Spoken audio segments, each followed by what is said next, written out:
कालखतई road गांव बाबकुआल के मनाजर हैं। रमज़ान मुबारक के बबरकत महीने में आवाम सड़कों पर निकल आई है। रोड ब्लॉक कर दिया है। आवाम का कहना है कि हम महंगे बिजली के बिल अदा करते हैं, लेकिन बिजली 24 घंटों के दौरान सिर्फ 1 घंटा आती है। हमें रमज़ान मुबारक में पानी के लिए बहुत सारी मुश्किलात का सामना करना पड़ रहा है।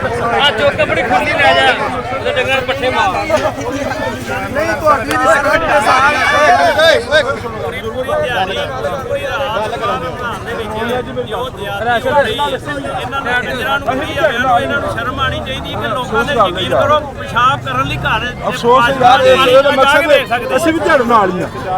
35000 ਰੁਪਇਆ ਬਿੱਲ ਤਾਰਿਆ ਦੋ ਘਰਾਂ ਦਾ ਯਕੀਨ ਕਰੋ ਤੇ ਫਿਰ ਵੀ ਨਾ ਆਵੇ ਮਸਲਾ ਤਿਆਰ ਕੀ ਚਲੋ ਰਮਜ਼ਾਨ ਦੇ ਵਿੱਚ ਬੰਦਾ ਫੈਰੀ ਵਾਲੇ ਘਲਾ ਦੇਵੇ ਯਾਰ ਮੀਆਂ ਜੀ ਮੇਰੇ ਸੁਣ ਗੱਲ ਮੈਂ ਇਹ ਜਾ ਕੇ ਇੰਤਜ਼ਾਰ ਕਰੋ ਵਾਪਦਾ ਦਫ਼ਤਰ ਵਾਪਦਾ ਹੌਸਲਾ ਕਰੋ ਇਹ ਤਾਂ ਗੱਲ ਸਮਝ ਆਈ ਐਸ ਆਪਣੀ ਆਵਾਮ ਨੂੰ ਪਰੇਸ਼ਾਨ ਕਰਨ ਦਾ ਮਕਸਦ ਆਪਣੀ ਆਵਾਮ ਨੂੰ ਪਰੇਸ਼ਾਨ ਕਰਨ ਦਾ ਮਕਸਦ ਆਵਾਮ ਨੂੰ ਵਾਪਦਾ ਹੌਸਲਾ ਬੋਲ ਜਾਓ ਜਿੱਥੇ ਜਾ ਬੰਦਾ ਕਰੋ ਉੱਥੇ ਇੱਥੇ ਤਾਂ ਨਾ ਕਰੋ ਲਾਲਾ ਜੀ ਪਤਾ ਕੀ ਗਰੀਬ ਆਵਾਮ ਹੈ ਸਾਰੇ ਮਸਤੂਰ ਹਰ ਬੰਦਾ ਪਰੇਸ਼ਾਨ ਜਿਹਦਾ ਕੰਮ ਹੀ ਬੱਤੀ ਨਾਲ ਜਿਹਦਾ ਦੁਕਾਨਾਂ ਦੇ ਕਾਰੋਬਾਰ ਮੀਆਂ ਜੀ ਇਹ ਪਰੇਸ਼ਾਨੀ ਸੁਭਾਅ ਰਿਆਤੀ ਵਾਲੀ ਰੋਜ਼ਾ ਰੱਖਣ ਤੋਂ ਬੈਠੇ ਨੇ ਕਿਸੇ ਬੰਦੇ ਨੂੰ ਪੁੱਛੋ ਜਾ ਕੇ ਜਿਹੜੇ ਬੈਠੇ ਨੇ ਜਿਹੜੇ ਮਸਜਿਦਾਂ 'ਚ ਬੈਠੇ ਨੇ ਤਕਾਬ ਵਾਸਤੇ ਉਹ ਕੁਰਾਨ ਪਾਕ ਕਿੱਥੋਂ ਪੜਨ ਇਹ ਸਾਨੂੰ ਦੱਸੋ ਯਾਰ ਸਾਡਾ ਨਹੀਂ ਹੈ ਵੇਖੋ ਅਸੀਂ ਕਿਹਾ ਹੀ ਨਹੀਂ ਦੇਖੋ ਸਾਡਾ ਰੋਡ ਮੈਂ ਸੋਚਿਆ ਤੁਸੀਂ ਬਲਾਕ ਕਰੋਗੇ ਵੋਟ ਲੈਣਾ ਆਗੇ ਅਸੀਂ ਆਮੀਨ ਕਰ ਲਿਆ ਕਿ ਯਾਰ ਆ ਜਾ ਤੈਨੂੰ ਵੋਟ ਦਿੰਦੇ ਆ ਲੇਕਿਨ ਸਿਰਫ 2 ਮਿੰਟ ਫਿਰ ਹੋ ਆ ਜਾਂਦੇ ਨੇ ਹੁਣ ਜਨਾਬ ਨੇ ਇਕੱਠੇ ਹੋ ਕੇ ਜਾਣ ਉਹਦਾ ਅਧਿਕਾਰ ਇੱਥੇ ਨੇ ਇੱਥੇ ਆ ਰਹੇ ਨੇ ਉਹਨਾਂ ਦੇ ਜਾ ਕੇ ਉਹਨਾਂ ਦੇ ਬੂਹੇ ਤੇ ਜਾ ਕੇ ਇਹ ਰੋਡ ਤੇ ਨਾ ਕਰੋ ਉਹ ਇੰਜ ਨਹੀਂ ਕਰੀਦਾ ਮੀਆਂ ਜੀ ਗੁਰੂ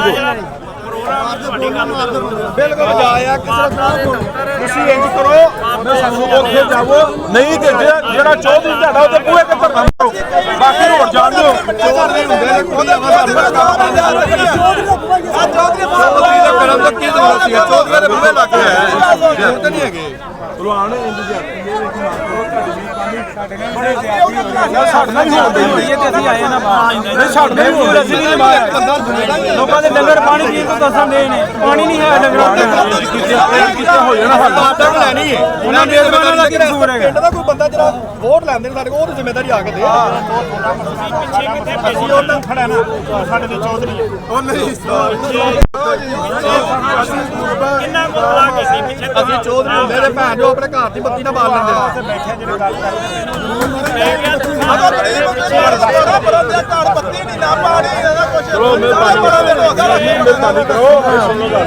ਜਿਹੜਾ ਤੁਹਾਡਾ ਉੱਥੇ ਇਤਜਾਜ ਕਰੋ ਅਸੀਂ ਦੇਖੋ ਉਹ ਪਰਲੇ ਪਾਸੇ ਖਵਾ ਕੇ ਆਏ ਆ ਇੱਥੇ ਵੇਖੋ ਪਿੱਛੇ ਲਾ ਕੀਤੀ ਜਾਂ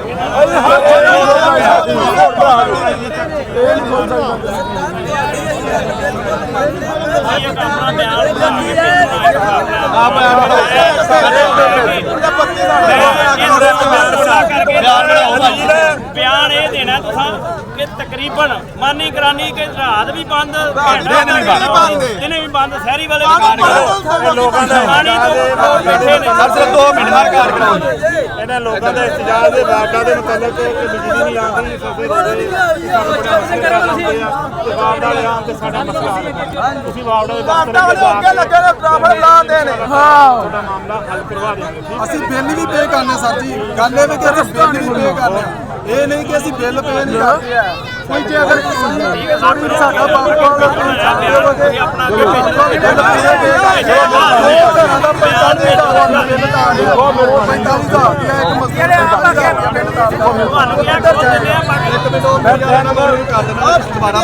ਮਿਹਰਬਾਨੀ ਕਰਾਓ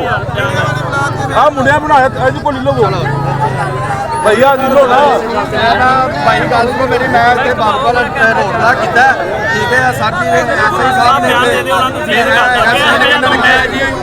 3 ਮਹੀਨੇ ਸਾਡੀ ਲੈਟ ਗਈ ਹੈ ਇਹਨਾਂ ਨੇ ਕਿਹਾ ਜੀ ਹੁਣ ਅਸੀਂ ਲੈਟ ਦਾ ਜਿਹੜਾ ਹੈਗਾ ਨਾ ਮਾਮਲਾ ਤੁਸੀਂ ਉੱਥੇ ਕਰੋ ਜਾ ਕੇ ਵਾਪਦਾ ਜੇ ਅਸੀਂ ਇੱਥੇ ਖੜੇ ਆ। ਅਗਰ ਸਾਡੀ ਉਹ ਲੈਟ ਨਾ ਆਈ, ਅਗਲਾ ਸਾਡਾ ਮਿਸ਼ਨ ਜਿਹੜਾ ਹੋਏਗਾ ਵਾਪਡਾ ਹਾਊਸ ਹੋਏਗਾ, ਨਾਲ ਮੋਟਰਵੇ ਹੋਏਗਾ। ਮੋਟਰਵੇ ਸਾਡੇ ਤੇ ਕੋਈ ਇਨਸ਼ਾਅੱਲਾ ਤੁਹਾਡਾ ਮਸਲਾ ਪਹਿਲੇ ਹੱਲ ਕੋਈ ਚੀਜ਼ ਨਹੀਂ। ਇਹ ਜੀ ਖੁਦ ਦੱਸੋ ਜੀ ਕੀ ਮਸਲਾ ਜੀ ਤੁਹਾਡਾ ਵਾਪੜਾ ਦਾ ਮਸਲਾ ਜਿਹੜਾ ਇਨਸ਼ਾਅੱਲਾ ਤਾਲਾ ਅਸੀਂ ਹੱਲ ਕਰਵਾ ਦੇਵਾਂਗੇ। ਅਫਸਰਾਂ ਬਾਦਰ ਦੱਸਾਂਗੇ ਤੇ ਨੋਟਿਸ ਦੇ ਕੇ ਤੁਹਾਡਾ ਮਾਮਲਾ ਕਮੇਟੀ ਬਿਠਾ ਕੇ ਤੁਹਾਡਾ ਮਾਮਲਾ ਮੈਂ ਸਾਰੇ ਤੁਹਾਡੇ ਬਿਆਨ ਦੇ ਥਰੂ ਮੈਂ ਰਸਤਾ ਜਿਹੜਾ ਖੋਲਣ ਲੱਗਾ ਵਾ ਤੇ ਹੁਣ ਇਸ ਤੋਂ ਇਲਾਵਾ ਮੇਰਾ ਕੋਈ ਨਹੀਂ। ਬਸ ਅਗਲਾ ਮਿਸ਼ਨ ਜਿਹੜਾ ਨਾ ਫਿਰ ਇਨਸ਼ਾਅੱਲਾ ਤੁਹਾਡਾ ਹੋ ਜਾਏਗਾ। ਚਲੋ ਯਾਰ ਰਸਤਾ ਖੋਲ ਦਿਓ ਯਾਰ, ਪੜੋ ਚਲੋ ਜੀ ਬਹੁਤ